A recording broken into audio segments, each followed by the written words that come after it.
अण्णा हजारे जेव्हा भ्रष्टाचाराविरुद्ध आंदोलन करत होते तेव्हा केंद्रातलं सरकार तेव्हाचं अण्णांकडून अशीच मुदत घेत होतं आणि तेव्हा अण्णा हजारे यांच्या उपोषणामागे भारतीय जनता पक्ष होता असा एक सार्वत्रिक गैरसमज होता. तसं मी आता आरोप कोणावरती करणार नाही, पण भ्रष्टाचार काय हटला नाही. उलट या सरकारच्या काळात तो जास्तच वाढलेला आहे देशात आणि राज्यात. पण जरांगे पाटलांचं उपोषण जे आहे हा एक वेगळा विषय आहे. संपूर्ण महाराष्ट्रातला मराठा समाज त्यांच्या मागे ठामपणे उभा आहे दिसत आहे. राजकारणातले काही मराठा नेते नसतील, पण सामान्य मराठा समाजाचा माणूस त्यांच्या मागे उभा आहे. गेल्या काही दिवसापासून त्याने जेव्हा नव्यानं उपोषण सुरू केलं त्यानंतर त्यांची प्रकृती सातत्यानं खालावत आहे आणि हे उपोषण त्यांच्या जीवावर बेतू शकतं हे स्पष्ट झाल्यावरती आमच्या सगळ्यांची भावना होती. उद्धव ठाकरे हे त्यांच्याशी स्वतः बोलले. श्रीमंत छत्रपती शाहू महाराज तिथे येऊन गेले, त्यांना भेटून गेले आणि सगळ्यांचंच म्हणणं होतं की आपण आपल्या प्रकृतीला आणि जीवाला सांभाळा. परवा सर्वपक्षीय बैठक झाली, त्यातून काही निष्पन्न झालं नाही. आंदोलन वाढत गेलं आहे, चिघळत गेलं. पेटवापेटवी सुरूच राहिली. आमदार मंत्री यांना गावबंदी कायम राहिली. अखेर काल सरकारच्या वतीनं जे शिष्टमंडळ गेलं त्यानंतर त्यांनी सरकारला जी मुदत दिलेली आहे पुन्हा 2 जानेवारीपर्यंत, त्यानंतर उपोषण मागे घेतलं. उपोषण जरी मागे घेतलं असलं तरी पेच कायम आहे. हे कोणी पडद्यामागे राजकारण करते का या सगळ्या आंदोलनाचं? तो एक संशोधनाचा विषय आहे. अजूनही सरकारकडून म्हणजे महाराष्ट्र सरकारकडून कुणबी प्रमाणपत्र देण्याची गोष्ट लावण्यासाठी त्यांना वेळ हवा आहे. पण मराठ्यांना आरक्षण देण्यासाठी म्हणून जी घटना दुरुस्ती करणं गरजेचं आहे त्यासाठी लोकसभेचं अधिवेशन बोलवून त्यात हा घटना दुरुस्तीचा प्रस्ताव ठेवावा लागेल आणि त्यासाठी भारतीय जनता पक्षाच्याच नेत्यांना पुढाकार घ्यावा लागेल. कारण मोदी हे प्रधानमंत्री आहेत, अमित शाह गृहमंत्री आहेत. याविषयी एकही भाजपचा नेता आणि महाराष्ट्राचे मुख्यमंत्री का बोलत नाहीत हा आमचा प्रश्न आहे. विशेष अधिवेशनामध्ये किंवा डिसेंबरला सुरू होणाऱ्या हिवाळी अधिवेशनामध्ये या संदर्भातला एखादा प्रस्ताव मोदींचं सरकार आणणार आहे का ह्याच्यावरती या महाराष्ट्राला आणि महाराष्ट्रातल्या सकल मराठा समाजाला उत्तर मिळायला हवं आहे. या भाजपचे काही छोटे मोठे टिल्ले पोपटलाल बोलत या विषयावरती बोलतात. जरांगे पाटलांचे प्राण जावेत अशी त्यांची भूमिका होती. सर्वपक्षीय नेत्यांनी आवाहन केलं आणि सरकारला वाटलं हे प्रकरण आपल्या अंगलट येईल आणि अख्खा महाराष्ट्र त्यातून पेटेल म्हणून त्यांनी काल जरांगे पाटलांना आश्वासन दिलं आहे आणि सध्या तूर्त हे उपोषण थांबवलं आहे. पण महाराष्ट्राची परिस्थिती गंभीर आहे, अस्थिर आहे आणि महाराष्ट्र खतखततो. तर याबाबत राष्ट्रपती असेल, पंतप्रधान असेल यांना तुम्ही पत्र देणार का विशेष अधिवेशनासाठी आणि या संदर्भात तुम्ही जाणार का, भेटणार का? एक लक्षात घ्या, आम्ही वारंवार ही मागणी करतो ना, पत्र कशाला द्यायला हवं? सरकारला कळत नाही. देवेंद्र फडणवीस हे एवढे चाणक्य आहेत, नरेंद्र मोदी अमित शहा चाणक्य आहेत, भाजपमध्ये चाणक्यांची फौजच आहे. त्याला माहीत नाही की विशेष अधिवेशन बोलवल्याशिवाय किंवा येणाऱ्या अधिवेशनामध्ये हा प्रस्ताव आणल्याशिवाय हा विषय मार्गी लागणार नाही. जसं मागे आपण एक 5 दिवसाचं विशेष अधिवेशन बोलून महिलांविषयीचं विधेयक मंजूर करून घेतलं, तसाच हा विषय आहे. यासाठी आम्ही पत्र कशाकरता लिहायला पाहिजे? सर, हिंदी में जानना चाहेंगे, जरांगे पाटिल ने अपना उपोषण वापस लिया है, सरकार ने कुछ आश्वासन दिए हैं? देखिए, सरकार हमेशा आश्वासन ही देती, सरकार हमेशा आश्वासन ही देती. अन्ना हजारे जब अनशन पर बैठे थे भ्रष्टाचार के खिलाफ, तब बहुत से आश्वासन दिए थे, उसमें से एक भी पूरा हुआ क्या? अन्ना हजारे वहाँ के वहाँ है, उनके गांव में बैठे हैं अभी. भ्रष्टाचार चल रहा है, भ्रष्टाचार बढ़ रहा है. सरकार बदल गई और भ्रष्टाचार का ये भी बदल गया, रूप भी बदल गया। जरांगे पाटिल जी ने जो उपोषण कल छोड़ा है अनशन, उनकी वजह है कि उनको आश्वासन दिया गया, आश्वस्त किया गया कि मराठाओं को कुणबी प्रमाण पत्र दिया जाएगा और उनको आरक्षण मिलेगा। लेकिन उससे मुद्दा हल नहीं होगा।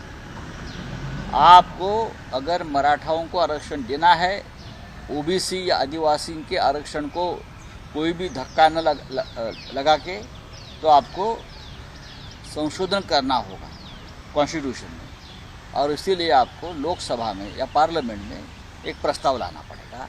उस बारे में कोई बात नहीं कर रहे। सर, एक प्रश्न असा आहे की मुख्यमंत्री सांगतात की 2 जानेवारीची वेळ दिली आणि जरांगे पाटील सांगतात 24 डिसेंबरची वेळ दिली आहे। जरांगे पाटीलची राज्य सरकार दिशाभूल करत आहे का तारखेवरून? कोण? मुदतवाढ दिलेली आहे बघा, जरांगे पाटील 24 डिसेंबर आणि सरकार 2 जानेवारी, पण 31 डिसेंबरला सरकार जात आहे ना। 31 डिसेंबरपर्यंत या सरकारच्या भविष्याचा फैसला लागेल, बरोबर आहे। त्याच्यामुळे सरकार ही जबाबदारी आपल्यावरती घ्यायला तयार नाही। 2 जानेवारीनंतर काहीतरी पाहू, पण 31 डिसेंबरला या सरकारचा फैसला लागेल। हे बेकायदेशीर घटना बाह्य सरकार 31 डिसेंबरनंतर या महाराष्ट्रात राहणार नाही, हे राज्याच्या मुख्यमंत्र्यांना माहिती आहे। म्हणून जरांगे पाटील यांनी अत्यंत शहाणपणानं 24 डिसेंबर ही तारीख दिली की तुम्ही मुख्यमंत्री आहात, तुम्ही आश्वासन देत आहे, तुम्ही निर्णय घ्यायचा आहे, पण सरकारला निर्णय घ्यायचा नसावा। सरकारला एक कळून चुकलं की आपलं मरण 31 डिसेंबरपर्यंत आपली मुंडकं उडणार आहे, तलवार लटकते आहे, ती खाली येणार आहे। त्याच्यामुळे जानेवारीपर्यंत त्यांनी ढकललेलं आहे। बाकी काय मला त्याच्यामध्ये तथ्य वाटत नाही। जरांगे पाटिल बोल रहे हैं 24 डिसेंबर की तारीख जरांगे पाटिल बोल रहे हैं और सरकार 2 जनवरी की बात कर रही है। बात ऐसी है, जरांगे पाटिल एक सीधे साधे इंसान है, वो राजनीति नहीं जानते। उनके समाज ने उनको नेतृत्व दिया है। बात ऐसी है कि 31 दिसंबर तक सुप्रीम कोर्ट ने महाराष्ट्र के विधानसभा के स्पीकर को जो टाइम लिमिट दिया है कि उससे पहले आपको निर्णय लेना पड़ेगा विधायक के डिस्क्वालिफिकेशन के बारे में, जिसमें मुख्यमंत्री है। 31 दिसंबर तक इस राज्य की सरकार नहीं रहेगी। मुख्यमंत्री के साथ 16 विधायक डिस्क्वालीफाई होकर सरकार गिरेगी। इसीलिए जरांगे पाटिल ने कहा है कि 24 दिसंबर तक निर्णय लीजिए, और सरकार ने कहा है 2 जनवरी सरकार की मौत के बाद मातम मनाने का काम वो करेंगे। सरकार को मालूम है उनकी मौत सुनिश्चित है, सरकार जाने वाली 31 दिसंबर को। ये सर्वोच्च न्यायालय का निर्णय है। इसीलिए जो नई सरकार बनेगी उनके ऊपर जिम्मेदारी ये सरकार डालना चाहती है। सर, अपोजिशन की स्टेट्स में लगातार ईडी के रेड्स हो रहे हैं, राजस्थान में भी ईडी के रेड्स देखने को मिल रहे हैं। कैसे देखते हैं? आपने देखा होगा राजस्थान में किसी को कल उनके एंटी करप्शन ब्यूरो ने पकड़ा भी है, किसी ईडी अधिकारी को। राजस्थान, दिल्ली की भी एक मंत्री है राजकुमार जी, उनके ऊपर रेड्स हुई है। राजस्थान में रेड्स हो रही है। अपोजिशन जहाँ जहाँ सत्ता पे है वहाँ रेड्स हो रही है। हमारे पार्टी के एक नेता रविंद्र वायकर को ईडी का नोटिस आया है। अरे भाई, महाराष्ट्र के मंत्री कैबिनेट में 7 लोग ऐसे हैं जिनको ईडी जेल भेजना चाहती थी, आपने उसको मंत्री बनाया। अब उनकी फाइलें कहाँ गई? जो आपके टेबल पर पड़ी थी वो फाइलें कहाँ गई? कहाँ रखी आपने? आप चुन कर ढूंढ कर अपोजिशन के नेताओं को पकड़ रहे हो, हाँ, उनको डिस्टर्ब कर रहे हो। चाहे मुख्यमंत्री केजरीवाल जी हो, चाहे अशोक गहलोत जी के बेटे हो, चाहे राजस्थान कांग्रेस पार्टी के अध्यक्ष हो, चाहे महाराष्ट्र में महाविकास आघाड़ी के नेतागण हो। क्या आपको दूसरा कोई बीजेपी या आपके साथ जो है मिलते नहीं? जो शिंदे गुट और अजित पवार गट के जो लोग हैं उसमें से आधे तो ईडी के टेंटेड लोग हैं। रवींद्र वायकर यांच्यावर ईडीने गुन्हा दाखल केलेला आहे। मी आपल्याला आता म्हणालो ना की फक्त विरोधी पक्षाचे जे प्रमुख लोक आहेत त्यांच्यावरच तुम्ही गुन्हे दाखल करताय शोधून। ईडीचं जे राजकारण आहे, म्हणजे भारतीय जनता पक्ष ईडीचा वापर हा राजकीय हत्यार म्हणून करताय। पण 2024ला सगळ्याचा हिशोब केला जाईल हे सगळ्यांना माहिती आहे। ज्यांनी खोटे खटले दाखल केलेत ते राजकारणी असतील, ते पोलीस असतील किंवा केंद्रीय तपास यंत्रणा असेल, त्यांना आरोपीच्या पिंजऱ्यात उभं केलं जाईल, हे मी आत्ता या कॅमेरासमोर सांगतो आहे. भाजपचं म्हणणं आहे की उद्धव ठाकरे बाहेर गेलेले आहेत, मात्र उपोषणापूर्वी थांबले नाही. दुसरीकडे दौरा देखील फडणवीस करत आहेत.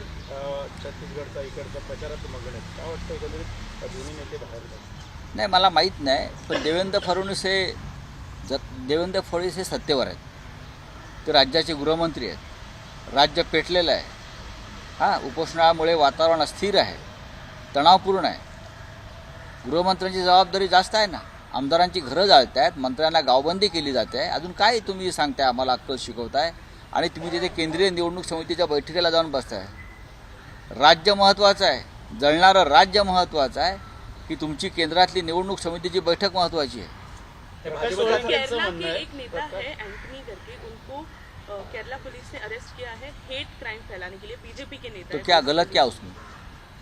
पूरे देश में हेट स्पीच, हाँ, हेट क्राइम, ये बीजेपी की अगर राजनीति है तो उनको रोकने के लिए कानून ने हमें अधिकार नहीं दिया है। सर, महुआ मोइत्रा कल एथिक्स कमेटी के सामने पेश हुई थी। उनका कहना है कि उनको इंडिसेंट पर्सनल सवाल एक पूछे महिला से किस प्रकार से बात करनी चाहिए, एक महिला को कैसा सम्मान देना चाहिए, ये अगर जो पार्लियामेंट्रियंस है, जिनकी कमेटी बनती है, उनको पता नहीं है, तो मुझे लगता है ये स्क्रिप्ट पहले से बना है. तर मुंबऱ्यामध्ये शाखा तोडण्यात आलेली आहे बुलडोजरच्या माध्यमातून. बुलडोजर आमचंही फिरेल केव्हा तरी, लक्षात घ्या. चलिए. देश विदेशातील प्रत्येक घडामोडींचे लाईव्ह अपडेट मिळवण्यासाठी आता साम टीव्हीच्या सर्व सोशल मीडिया प्लॅटफॉर्मला लाईक, फॉलो आणि सबस्क्राईब करा. तसंच सर्व नोटिफिकेशनसाठी बेल आयकॉन प्रेस करायला विसरू नका.